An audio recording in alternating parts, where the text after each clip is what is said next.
continuando, porque o vídeo teve que ser parado praticamente, mas eu havia falando por que a gente encontrou que o zero não faz parte do domínio da derivada, ou seja, que a derivada não existe quando x for igual a zero. Algebricamente a gente sabe por quê, afinal, essa é a definição da derivada, né, da função derivada, e não faz sentido quando x for igual a zero. Mas algebricamente, ou desculpa, geometricamente, por que isso não pode acontecer? Ou seja, por que não existiria a reta tangente? Dizer que a função não é derivada, né, que não existe a derivada naquele ponto, é que não está definida a reta tangente. Só que aqui visualmente a gente percebe que o eixo y tangencia o gráfico quando x é igual a zero.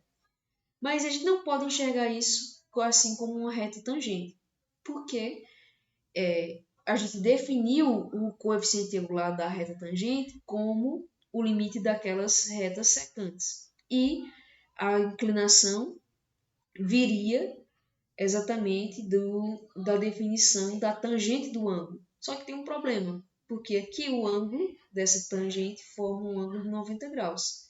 Mas a tangente de 90 graus não está definida, porque tangente de um ângulo é seno sobre seno dividido por cosseno. Seno dividido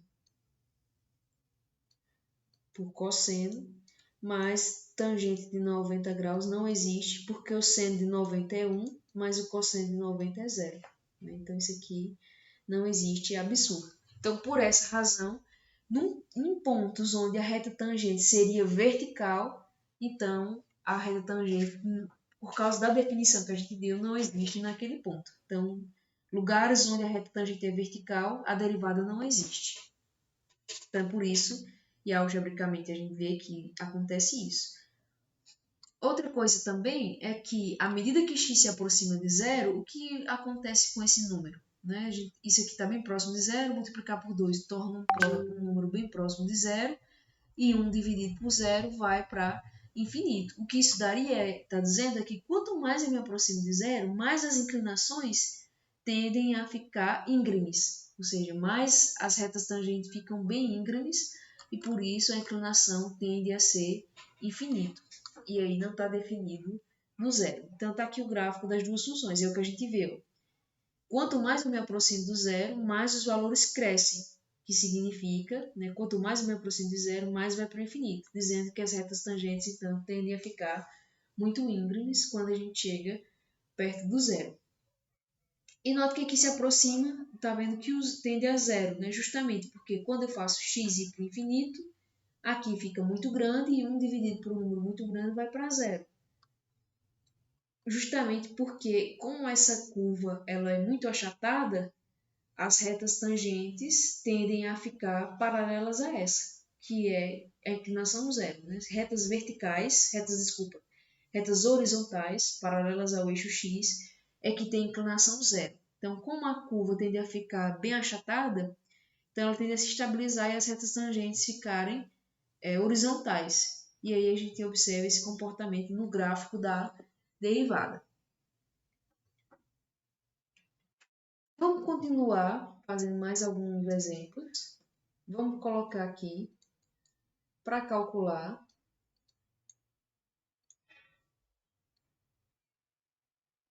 f' de x para as funções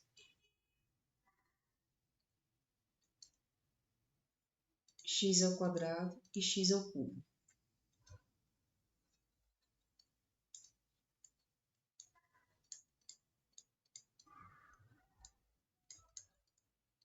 Porque eu vou seguir um roteiro parecido com o que a gente fez para o limite. Eu apresentei o que era a definição, justamente apresentando que surgiam limites em situações interessantes no cálculo, que é na derivada e na integral, surge um limite.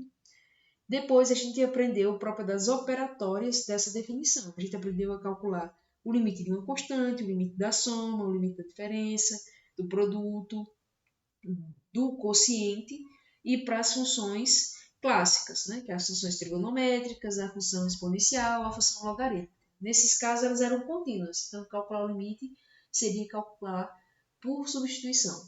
Como o nosso objetivo é estudar a derivada mais a fundo como uma taxa de variação, a gente vai precisar calcular e a gente, no mundo real, utiliza-se das principais, né, funções que são utilizadas para modelagem, são essas, as trigonométricas, as exponenciais, as logarítmicas, e soma, subtração, quociente dessas, a gente vai precisar polinomiais, vai precisar saber calcular a derivada dessas funções. Então, na verdade, o que a gente vai fazer agora durante toda essa segunda unidade é desenvolver técnicas para calcular as derivadas dessas funções. Então, vamos começar com a investigação. Ou seja, se o nosso objetivo é poder calcular o limite, a derivada de uma função polinomial, como seria a derivada de x ao quadrado e x ao cubo? A primeira dificuldade que você vai notar é que sempre tem que passar por um limite, né? Então, começando pelo x ao quadrado, por definição a derivada é o limite de f de x mais h menos f de x dividido por h, quando h se aproxima de zero. Então, a primeira coisa é a gente substituir essa expressão aqui, x mais h, ou seja, eu quero saber quem é a imagem de f por essa expressão, x mais h. É usar isso aqui como entrada na minha função.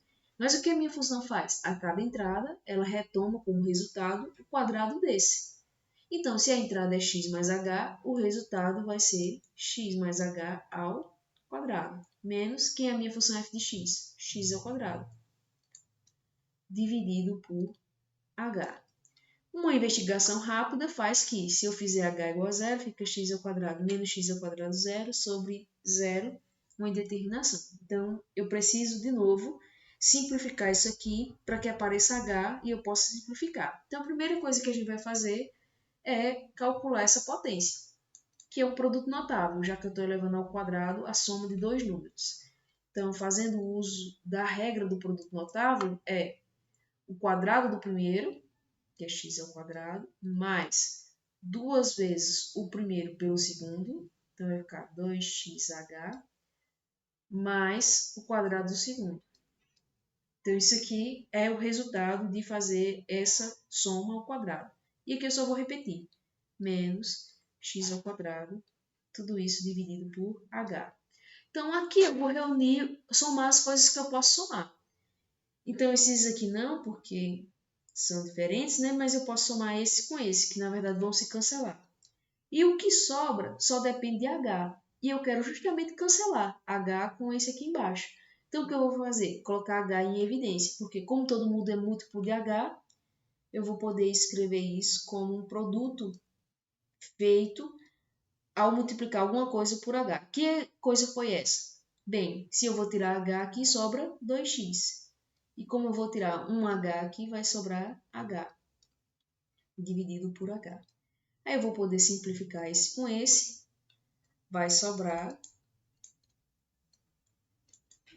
2x mais h. Mas fazendo a substituição, como h é zero, o limite é 2x. Note que no final das contas, dos dois exemplos que a gente fez, vai depender de x, né? Porque afinal de contas a gente está definindo a função derivada.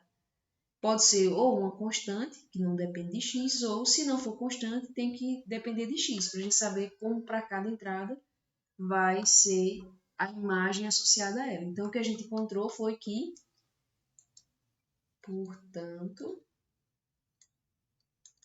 f' de x, ou melhor, a derivada de x ao quadrado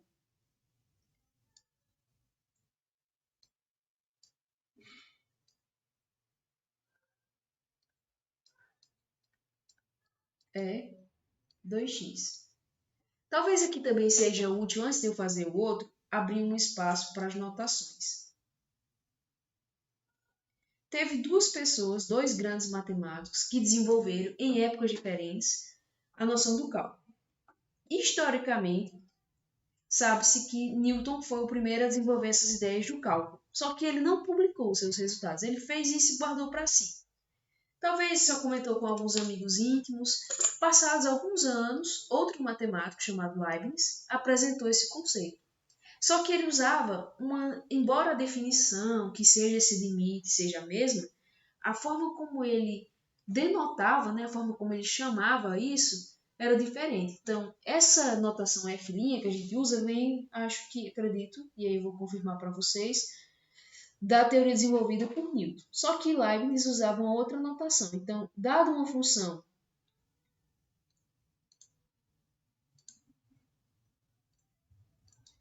y igual a f de x, denotamos a derivada de f da seguinte maneira. Então, até agora eu só usei uma notação, mas existem várias notações para denotar a derivada de uma função. Até agora eu estou usando a notação linha, né, que se chama f' de x. Mas quando a gente chama isso da variável dependente y, eu também posso representar isso por y'. Agora, essas são as notações usando linha, né, essa notação linha. Mas a notação desenvolvida por Leibniz é dessa daqui. dy dx, que tem que ter um cuidado, porque não é mesmo um quociente. Embora a gente escreva na forma de fração, não quer dizer que eu estou pegando dy e dividindo por dx. Isso aqui é apenas notação, certo? Mais para frente, na verdade, só em cálculo 2, a gente vai dar outro significado para esse termo aqui dy. Mas, por enquanto, para a gente é só uma notação para representar a derivada. Ou assim.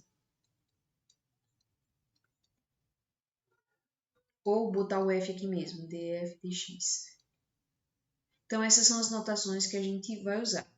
Essa daqui tem uma razão, assim, não é do nada também que ela surge. Talvez essa até seja a mais intuitiva. Porque, afinal de contas, quando eu escrevi f de x menos f de a, dividido por x menos a, isso aqui a gente até usa em física muito comumente uma notação para isso. Isso aqui é a variação em y, é o ΔY, né, o y final menos y inicial, dividido pela variação em x, que a gente chama de ΔX.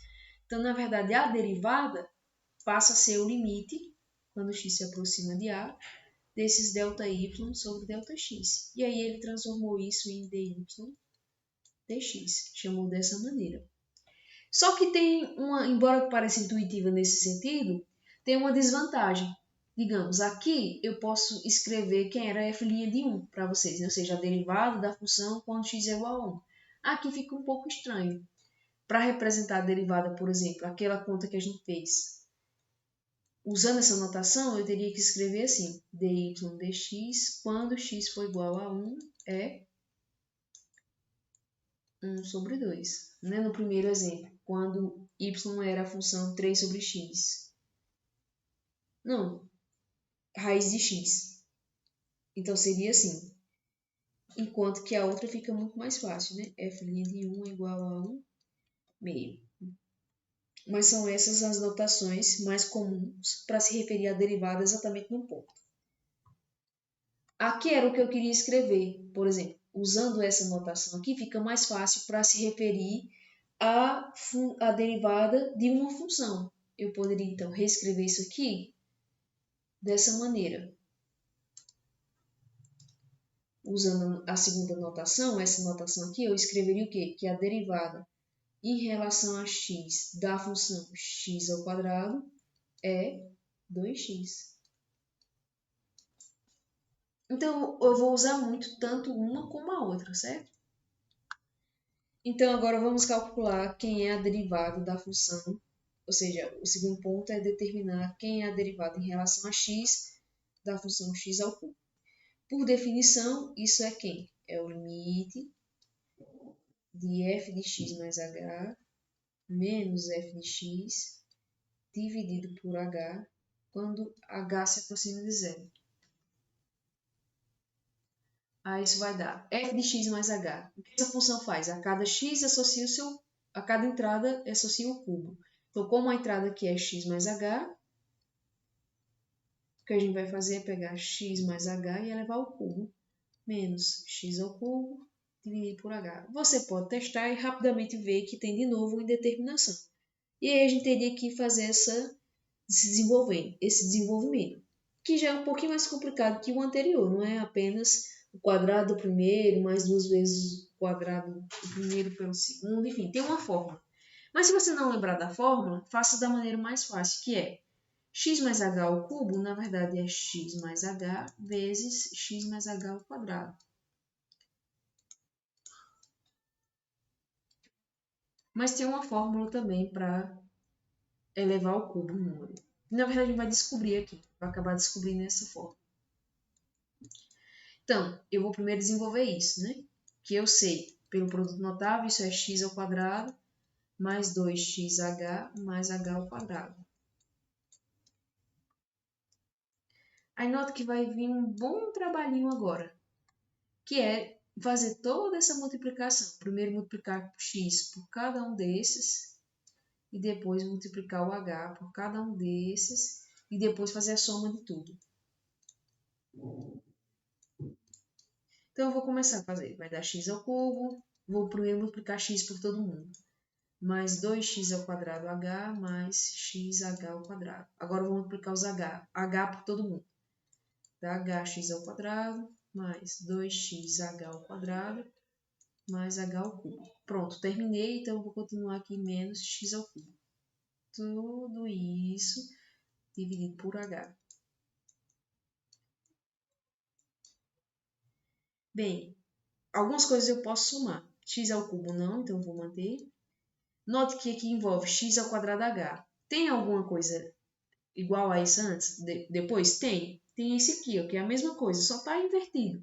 Mas é a mesma coisa, então eu vou somar 1 com 2, 3. Então fica mais 3x ao quadrado h mais. O próximo é xh ao quadrado. Tem isso em outro canto? Tem aqui também. Então eu posso somar os coeficientes.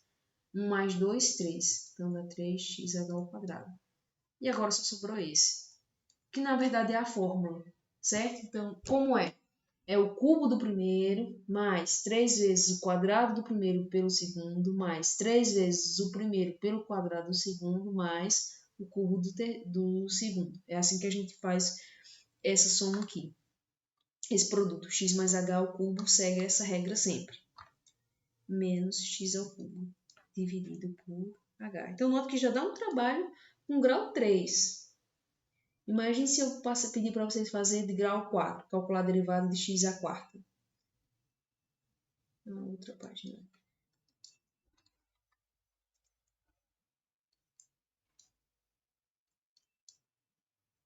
Então, ó, esse x ao cubo cancela com esse.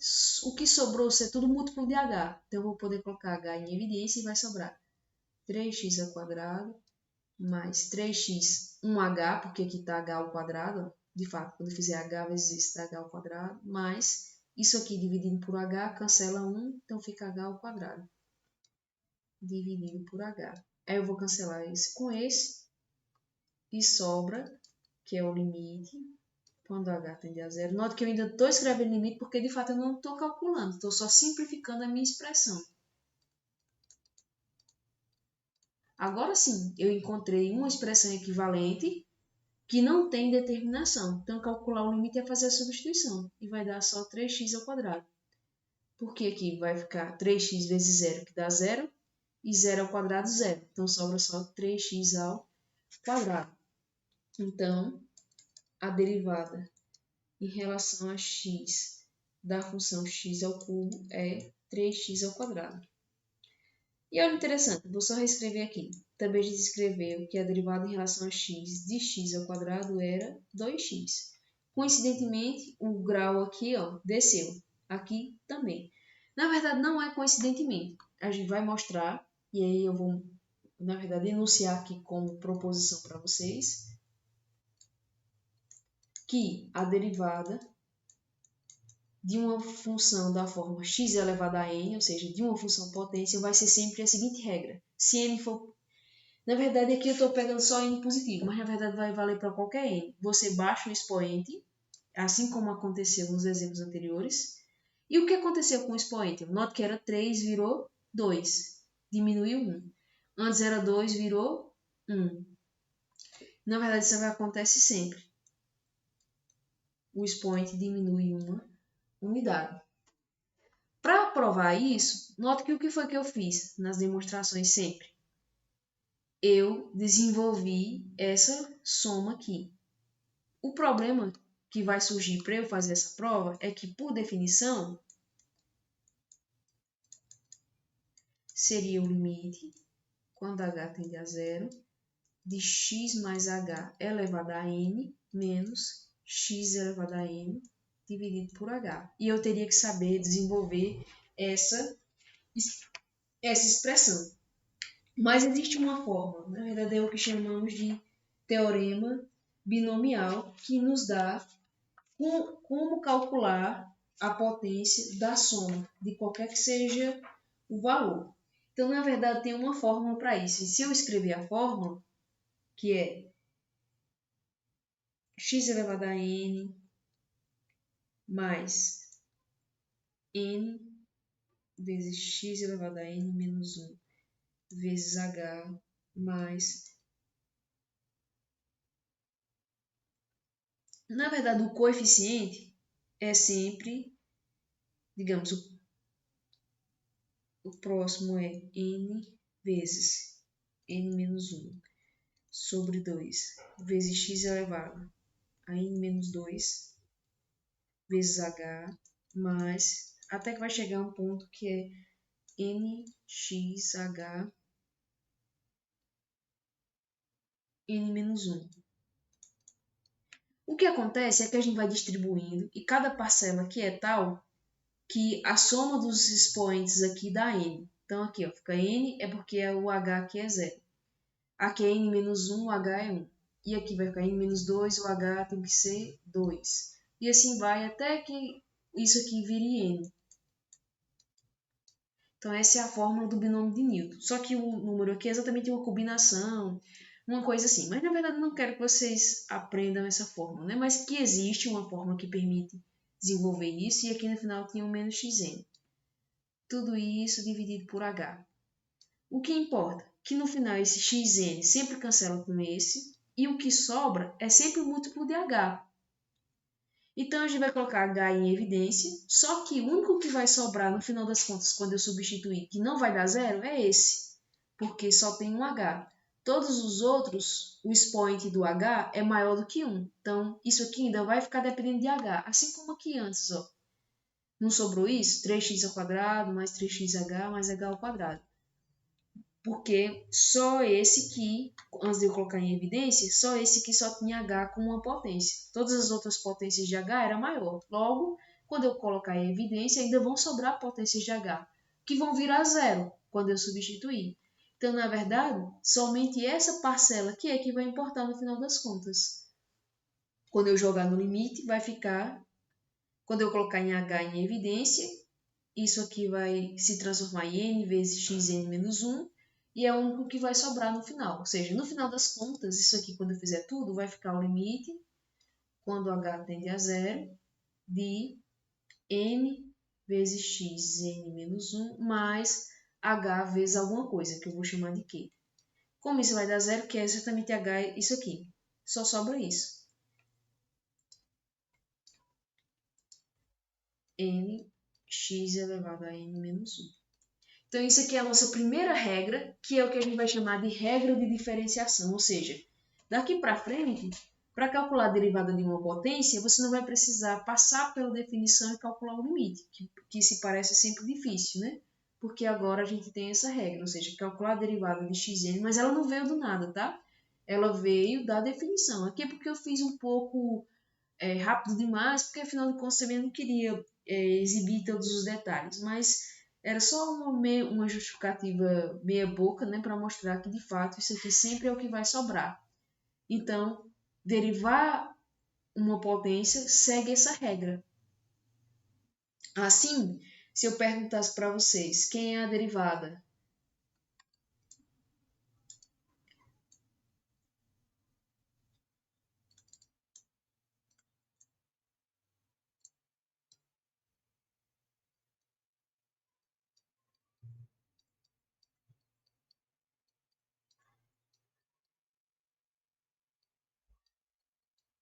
vamos achar a derivada das funções potências x à quinta e x elevado a 105. Não é porque eu exagerei e botei um muito grande. Se a gente fosse fazer isso por definição, a gente ia passar vários dias tentando resolver, só fazendo esses cálculos aqui, né? Abrindo toda essa conta. Mas, como a gente já viu que sempre esses vão se cancelarem, porque são múltiplos de H, usando a regra que a gente acabou de enunciar, temos que a derivada de x à quinta sempre segue que regra? Você baixa o expoente, que é 5, mantém a base, que é x, e da unidade que você tinha 1 antes, soma com menos 1. Então, 5 menos 1, 4. Então, essa é a derivada de x à quinta. E quem é a derivada da função x elevado a 105? Você baixa o expoente, mantém a base, e do que tinha antes, soma com menos 1. Então, fica 105 menos 1, 104. Um processo bem mais rápido. Então, note que conhecer essa regra, vindo de tentar calcular em geral, nos facilitou muito a vida, porque agora a gente pode calcular a derivada de qualquer que seja o grau. Então, na verdade, a gente vai fazer isso também para as outras funções. Vai passar pelas funções, digamos, uma função constante, como é que fica a derivada? Se a gente pegar a soma, como é que fica a derivada? Vai jogar na fórmula e, na verdade, vai chegar em uma regra. E exatamente é esse nome que a gente vai chamar. Nas próximas aulas, que a gente vai trabalhar é o que chamamos de regras de diferenciação.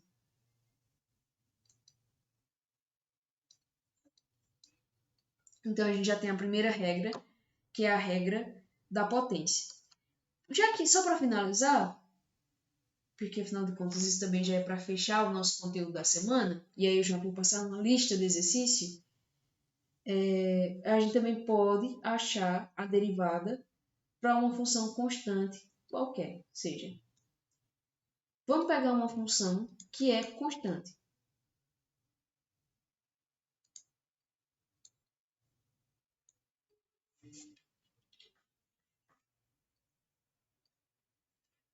Como determinar y'? Bem, por definição, y' é o limite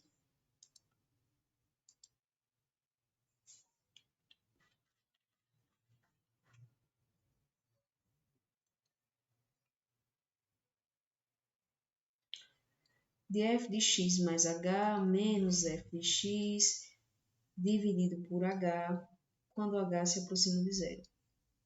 Aqui eu usei a notação y, mas lembre que isso aqui é f de x, né? Ou seja, eu estou escrevendo assim.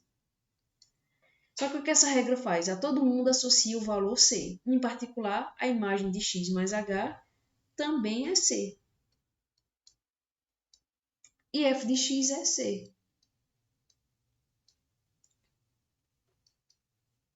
C menos C, 0. 0 dividido por H dá 0. Então, esse é o limite, quando H tende a 0, de 0. E o limite de uma constante é a própria constante, ou seja, a derivada de qualquer constante é 0. Que é de se esperar, porque se a gente for construir o gráfico de uma função constante é apenas uma reta vertical, que não tem variação em nenhum momento. Então, todas têm essa mesma inclinação. Para todo ponto, todas têm a mesma inclinação. Que inclinação é essa? 0. Não há variação. Ou se perguntasse em termos de taxa de variação, à medida que x varia, muda, y varia? Não. Então, a taxa de variação é 0, porque x muda, mas y não muda. É sempre constante. Então, a taxa de variação é 0. E assim, na próxima aula, a gente faz as outras regras de derivação, tentando calcular, encontrar uma regra para a derivada da soma, para a derivada da diferença e para a derivada do produto.